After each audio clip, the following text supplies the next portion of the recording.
The stagecoach nearly tipped on its side when the wheel struck a deep rut, and Clara Whitfield felt her heart slam hard against her ribs. For one terrible second, she thought this was how her new life would end, tossed into the mud of a place she had never seen. She gripped the worn leather seat and forced herself to breathe. Outside the dust-covered window, the prairie stretched forever, wide and empty, as if it had swallowed the world she once knew. She had been traveling for 3 long days. 3 days of rough roads, cold nights, and quiet thoughts that would not leave her alone. Every mile carried her farther from Missouri, farther from her small town, where people whispered about her future with pity in their voices.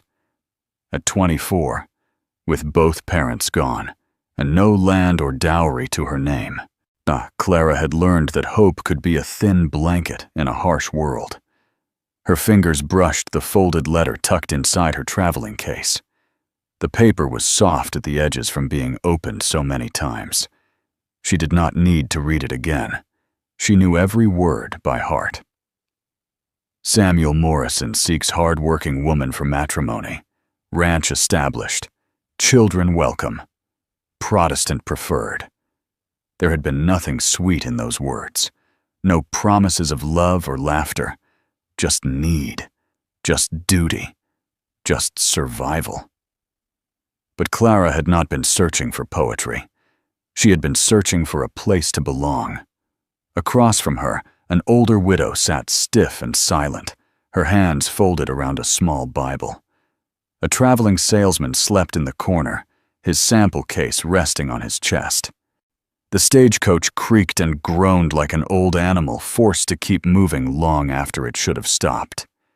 When the driver finally halted the team near a small water trough, Clara stepped down onto the prairie. The air smelled of dry grass and distant rain. She lifted her face toward the sky and saw dark clouds gathering far off on the horizon. "How much farther to Cedar Ridge?" she asked the driver quietly. He spat into the dust and shrugged. "Another day, maybe a day and a half if the weather holds." She nodded and swallowed the tightness in her throat. She had exactly $3 left in her small purse, enough for a few meals, not enough to turn back.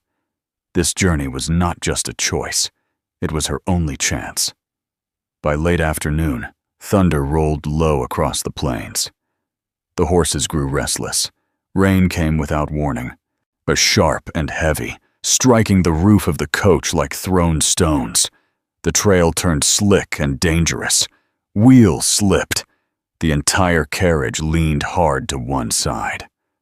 "Hold on!" the driver shouted. Clara pressed her eyes shut and whispered a prayer.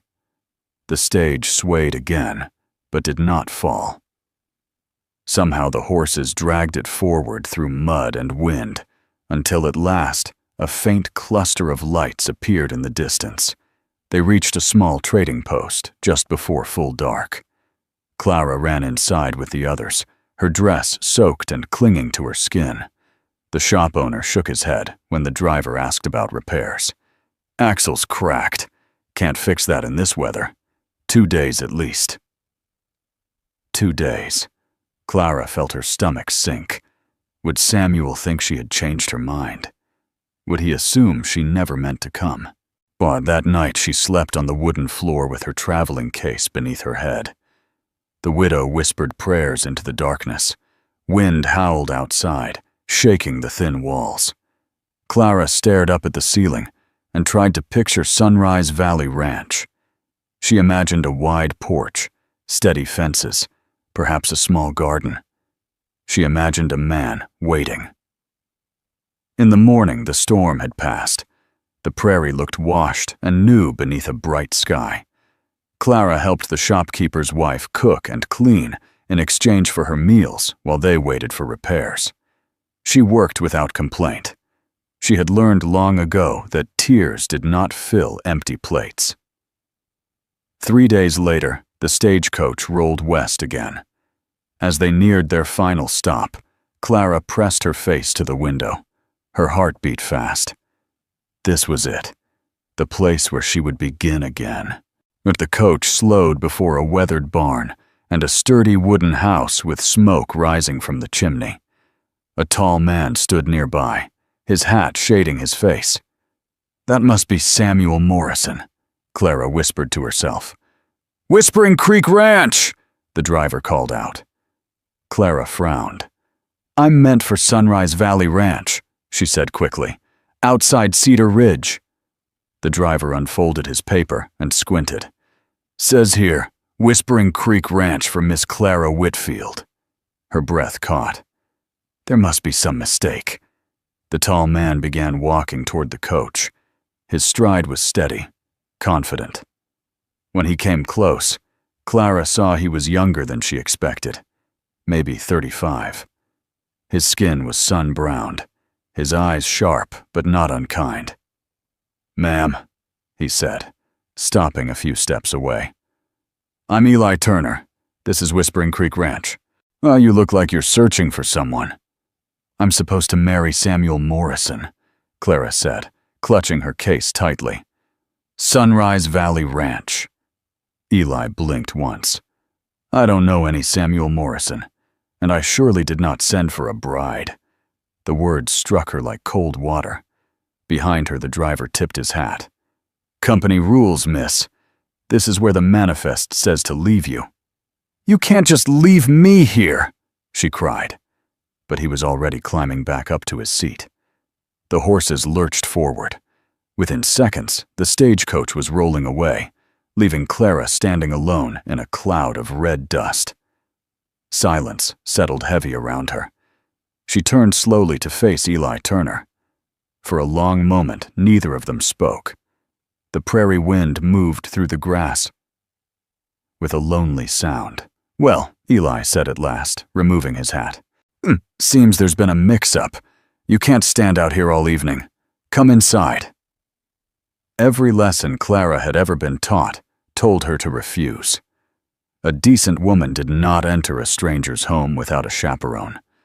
But the sun was sinking fast. The air was already cooling.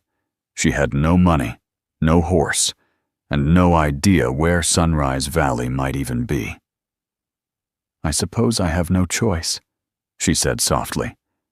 He nodded once and led her toward the house. Inside, the cabin was simple but clean. A fire burned warmly in the hearth. The smell of stew filled the air. Clara placed her case by the door and sat carefully at the table, trying to steady her trembling hands. "Coffee?" Eli asked. "Thank you." Before she could take more than a sip, the front door burst open.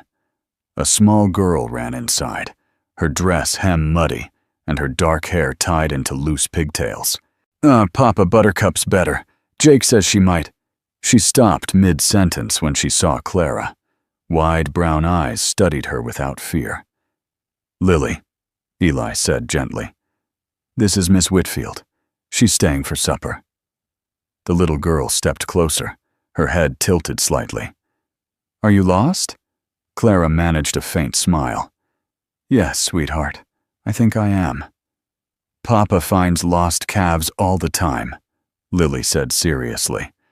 "He always brings them home." Something inside Clara's chest tightened. Eli cleared his throat. "Wash up for supper, little bird."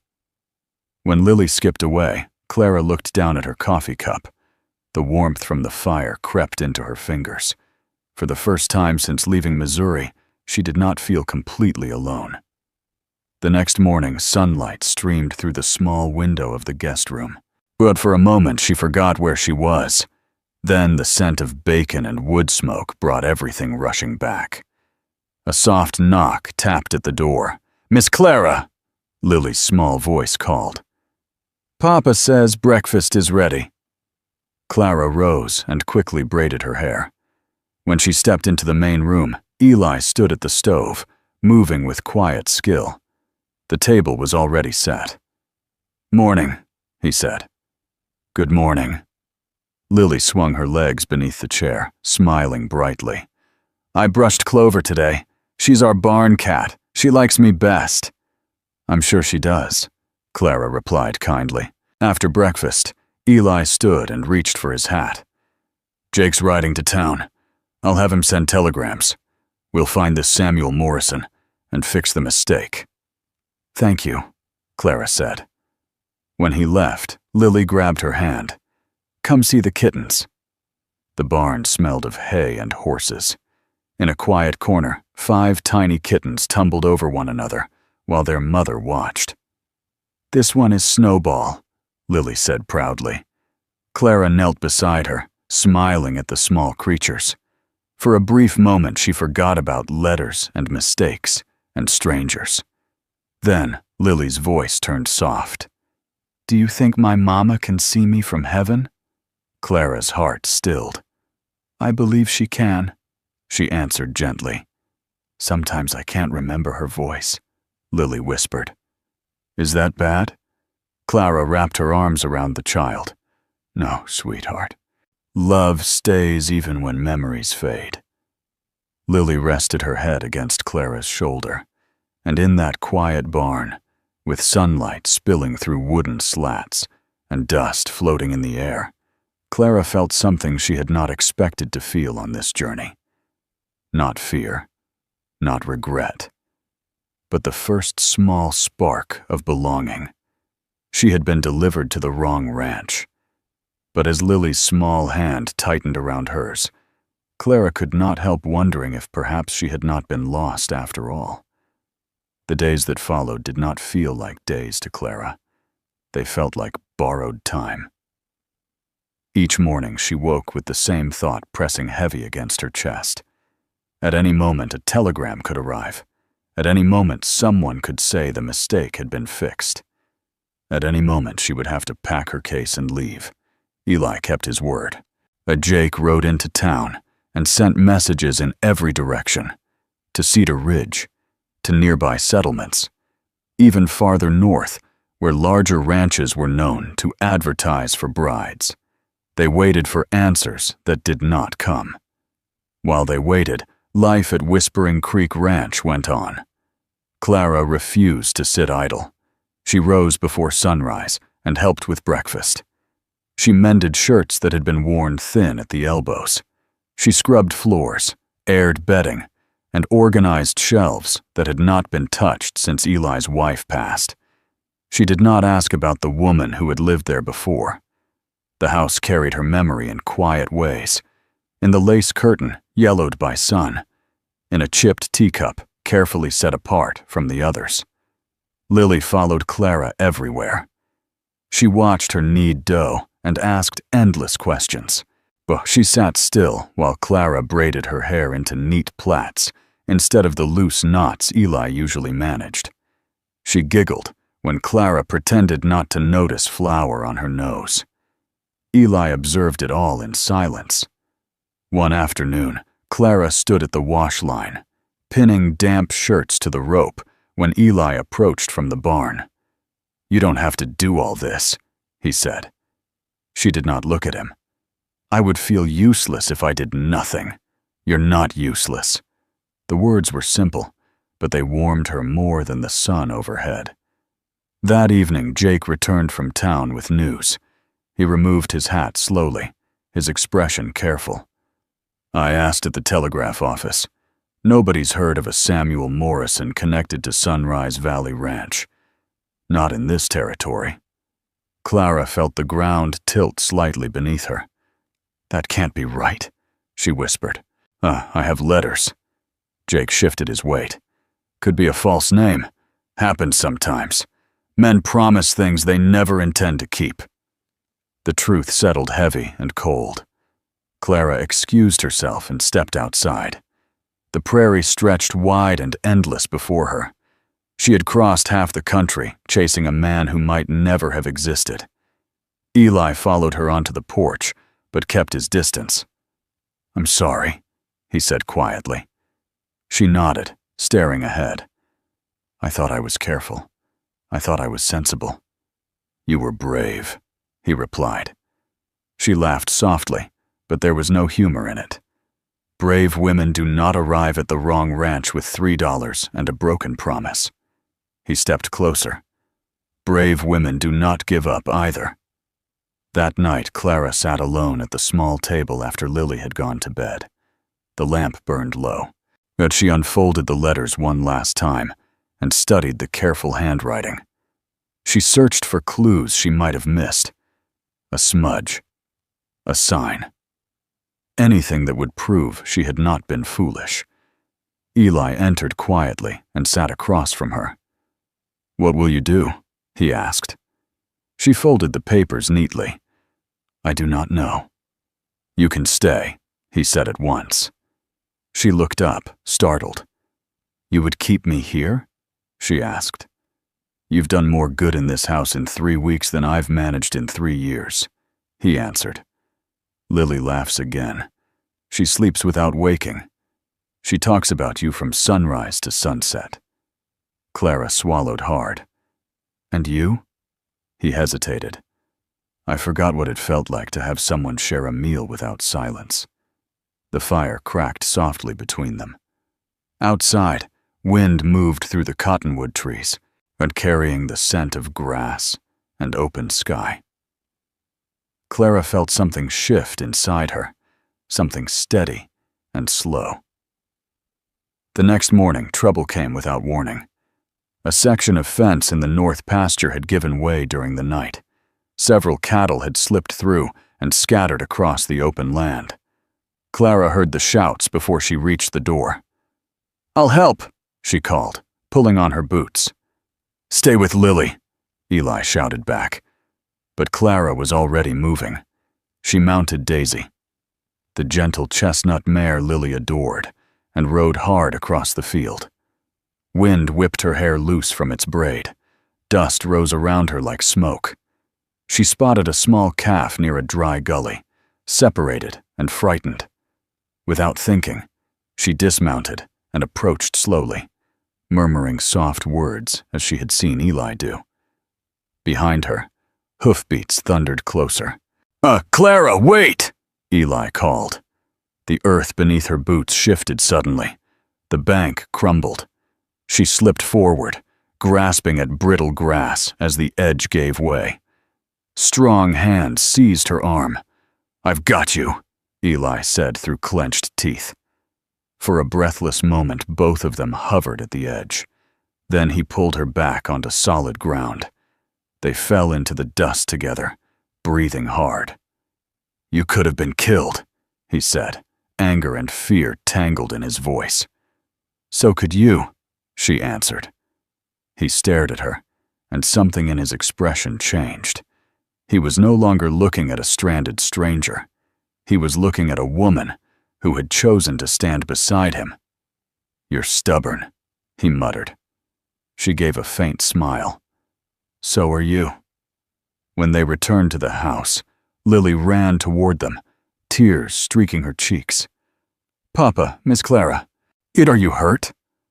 Eli knelt and hugged her tightly. "We're fine, little bird." Lily turned to Clara and wrapped her arms around her waist. "I prayed," she said earnestly. "I asked God to keep my mama safe." The word hung in the air. Clara felt her breath catch. Eli did not correct her. That night, Lily climbed into Clara's lap with her small sewing basket. "Will you stay until the fair?" she asked softly. "I want to show you my ribbons." Clara hesitated. "That depends on what we find out." Lily's lower lip trembled. "You belong here." Eli cleared his throat. "That's not for you to decide, Lily." The child looked from one to the other, her eyes shining with tears. "Then I'll pray God decides," she said firmly before running to her room. Silence filled the house after she was gone. "She's just a child," Clara murmured. "She understands more than we think," Eli replied. Clara stared into the fire. "If there is no Samuel Morrison, if there never was, what am I supposed to do?" He met her gaze steadily. "You start again. You always have." The days turned into weeks. No telegram arrived with good news. Every message confirmed the same truth. No Samuel Morrison, No Sunrise Valley Ranch connected to his name. Clara felt the last thread of her old plan snap quietly inside her. One evening, she stood on the porch beside Eli, watching the sun sink behind the hills. The sky burned orange and gold. "I came here by mistake," she said softly. "Maybe," he answered. She looked toward the window where Lily's silhouette moved against lamplight. "But it doesn't feel like one anymore." He took a slow breath. "Then maybe it wasn't." The prairie stretched endless before them. Wind moved through tall grass like a whisper. Clara felt fear, yes, but beneath it, she felt something stronger. Hope. Not the fragile kind she had carried in a letter, but the steady kind, built from shared meals, hard work, and a little girl's small hand slipping into hers as if it had always belonged there. And as the first stars appeared in the wide Montana sky, Clara began to understand that sometimes losing one future makes room for another. The county fair arrived with bright banners, fresh baked pies, and the sound of laughter drifting across Cedar Ridge. For Lily, it felt like the biggest day of her life. For Clara, it felt like the day everything would finally settle in her heart. They rode into town together in Eli's wagon. Eli held the reins steady. Clara sat beside him, her blue dress simple but neat. Lily bounced in the back, clutching her basket of ribbons and flowers like treasure. People turned to look as they passed. Some smiled kindly. Others whispered. A widower bringing a young woman to town would always stir talk. Clara kept her chin high. She had spent too many years shrinking herself to please others. She would not do it again. At the fairgrounds, Lily hurried to the children's table, laying out her stitched ribbons with proud hands. "Miss Clara helped me," she told anyone who would listen. Clara felt warmth rise to her cheeks, but she did not step back from the words. She stood behind Lily, steady and close. When the judge announced the winners, Lily won second place. Not first, but she clapped her hands as if she had won the whole fair. "Mama helped me," she said clearly, her voice ringing out across the small crowd. This time Clara did not freeze. She looked at Eli. He stood a few steps away, hat tilted low. But she could see his smile, small and certain. He did not correct the child. That evening, as the sun sank low and painted the sky in soft gold, they rode home. Lily fell asleep before they reached the ranch, her head resting against Clara's shoulder. Clara held her carefully, breathing in the scent of sun and grass in the child's hair. Something deep inside her settled in a way it never had before. When they reached the house, Eli lifted Lily gently from Clara's arms and carried her inside. He laid her in bed and returned to the porch where Clara stood watching the last light fade. For a long moment, neither of them spoke. "She called you Mama," he said at last. Clara nodded slowly. "I did not have the heart to tell her otherwise." "Good," he replied quietly. She turned toward him. "Because she's right." The words were not loud. They did not need to be. Clara felt her breath catch. "Eli," she began softly, "I came here because I had nowhere else to go. I thought I was walking toward a future that was safe and sensible, but instead I found out it was built on lies." He stepped closer, but not so close that she felt crowded. "And what did you find instead?" he asked. She looked toward the barn, toward the fields, toward the house glowing warm behind them. "I found a child who needed someone to braid her hair and sit beside her at night. I found a man who works harder than anyone I've ever known and still thinks he is not enough. I found a place that feels like home." The prairie wind moved gently around them. "I don't want to leave," she said. Eli's jaw tightened slightly. You wouldn't have to. Silence stretched between them, but it was not heavy. It was full. I will not be another burden to you, Clara added quietly. You are not a burden, he said firmly.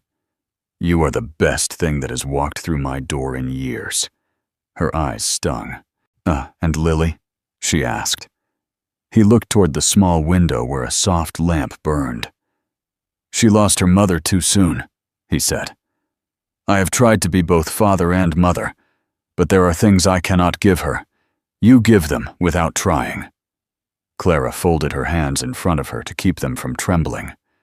I cannot take her mother's place, she whispered. I am not asking you to replace anyone, he said. I am asking if you will build something new with us.